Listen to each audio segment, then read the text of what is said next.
Big boss Malayalam season 7 ഒരു അടിപൊളി കിടിലൻ കിടുക്കാച്ചി പ്രൊമോ വീഡിയോ വന്നിട്ടുണ്ട്. നമ്മുടെ ലാലേട്ടന്റെ പ്രൊമോ വീഡിയോ ആണ് വന്നിരിക്കുന്നത്. അങ്ങനെ നമ്മുടെ ലാലേട്ടൻ വന്നിട്ട് ഒരു വാതിലിന്റെ കതവ് ഇങ്ങനെ മെല്ലെ തുറക്കുകയാണ്. എന്നിട്ട് അദ്ദേഹം പറയുന്നു, അകത്തേക്ക് കയറാമോ കയറാമോ എന്നൊക്കെ പറഞ്ഞിട്ട് പുള്ളിക്കാരൻ ഭയങ്കര ഡയലോഗൊക്കെ അടിക്കുന്നു. അതിനുശേഷം അദ്ദേഹം പറയുകയാണ്, അല്ല, കുടുംബത്ത് കയറ്റാൻ പറ്റാത്തവരൊക്കെ ഇവിടെ ഉണ്ടെന്നാണ് പറയുന്നത്, ചിലരെയൊന്നും കുടുംബത്ത് കയറ്റാൻ കൊള്ളില്ലെന്നൊക്കെയാണ് പറയുന്നത്.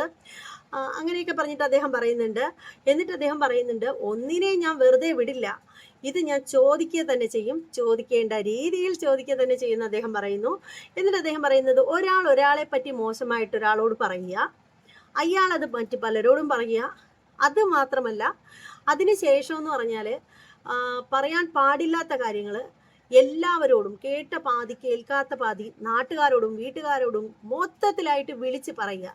ജയിക്കാൻ വേണ്ടിയിട്ട് തന്ത്രങ്ങളൊക്കെ മെനയാം, പക്ഷേ അതിനു വേണ്ടേ ഒരു മാന്യത, എല്ലാത്തിനെയും ഞാനൊന്ന് വലിച്ചു കീറി ഒട്ടിക്കും എന്ന് ലാലേട്ടൻ പറയുകയാണ്. പക്ഷേ എന്തായാലും അദ്ദേഹം പ്രത്യേകം പറയുന്നൊരു കാര്യം എന്ന് പറഞ്ഞാൽ തന്ത്രങ്ങൾക്ക് വേണ്ടേ ഒരു മാന്യത എന്ന് പറയുന്നുണ്ട്. എന്നിട്ട് അദ്ദേഹം പറയുന്നുണ്ട്, എല്ലാം എനിക്ക് കുറേ കാര്യങ്ങളൊക്കെ പറയാനുണ്ട്, പക്ഷേ എല്ലാം ഒന്നും ഞാൻ പറയുന്നില്ല, ഒക്കെ കണ്ടറിയാം. ഇത് മാത്രമല്ല വേറെ ചിലർക്ക് ഞാൻ വച്ചിട്ടുണ്ട് എന്നൊക്കെ പറയുന്നുണ്ട്. എന്തായാലും ലക്ഷ്മിയുടെ അവസ്ഥ ഇന്ന് എന്താവുമെന്ന് നമുക്ക് കണ്ടറിയാം. എന്തായാലും ലക്ഷ്മിയെ എവിക്റ്റ് ചെയ്ത് പറഞ്ഞു വിടണം എന്നതിനാണ് നമ്മുടെയൊക്കെ ആഗ്രഹം. പക്ഷേ അത് നടക്കുമെന്ന് തോന്നുന്നില്ല. കാരണം ലക്ഷ്മിയെ പോലുള്ളവരെ അവിടെ തന്നെ നിലയുറപ്പിച്ച് നിർത്തിയാൽ മാത്രമേ ബിഗ് ബോസിന് ഓരോ ദിവസവും നല്ല രീതിയിലുള്ള കണ്ടന്റുകൾ കിട്ടും. അപ്പോൾ എന്തായാലും ലാലേട്ടൻ വന്നിട്ട് നനഞ്ഞ പടക്കം പോലെ ആവില്ല എന്ന് തന്നെയാണ് വിശ്വസിക്കുന്നത്. നിങ്ങൾക്ക് എന്താണ് നിങ്ങളുടെ അഭിപ്രായം എന്ന് വെച്ചാൽ കമൻറ്റ് ബോക്സിൽ രേഖപ്പെടുത്തുക.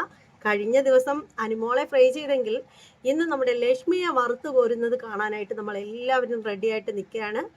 അപ്പോൾ നിങ്ങളുടെ അഭിപ്രായങ്ങൾ കമൻറ്റ് ബോക്സിൽ രേഖപ്പെടുത്തിയാൽ മാത്രം പോരാ, ചാനൽ സബ്സ്ക്രൈബ് ചെയ്യുക, വീഡിയോയ്ക്ക് ലൈക്ക് ചെയ്യുക, കമൻറ്റ് ചെയ്യുക, ഹൈപ്പ് ചെയ്യുക.